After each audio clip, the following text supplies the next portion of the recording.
C உங்கள் அம்மா உன்னை பெற்றுக்கும் போது அந்த டாக்டர் வந்து உங்கள் அம்மா கிட்ட இதுதான் உன் குழந்தை அப்படின்னு சொல்கிறாங்க.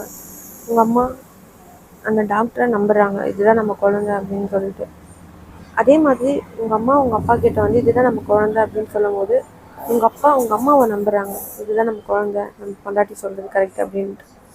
அதே மாதிரி அப்பா அம்மா வந்து நான் இதுதான் நம்ம ரிலேஷன் அப்படின்னு சொல்லும்போது நம்ம வந்து அப்பா அம்மாவை நம்புகிறோம், ஓகே இதுதான் நம்ம ரிலேஷன் அப்படின்னு சொல்லிட்டு. ஸோ அந்த மாதிரி தான் நீ வந்து என்னை ஏமாற்ற மாட்ட அப்படின்னு என் மனசுக்கு தெரியும். 100% நான் உன்னை நம்புகிறேன். ஸோ யாரோ ஒருத்தவங்க சொல்கிறாங்கன்றதுக்காக உன்னை என்னால் சந்தேகப்பட முடியாது. என் கண்ணார பார்க்குற வரைக்கும் உன்னை என்றைக்குமே நான் சந்தேகப்பட மாட்டேன். நீ இல்லை, உங்கள் அம்மாவே வந்து என் பையன் தப்பானவன்னு சொன்னாலும் நான் நம்ப மாட்டேன். யாரோ சொல்கிறத வச்சு நான் உன்னை சந்தேகப்பட்டேன்னு இல்லையே, நம்ம வாழ்கிற வாழ்க்கைக்கும் நான் உன் மேலே வச்சுக்கிற லவ்வுக்கும் அர்த்தமே இல்லாமல் போயிடும்.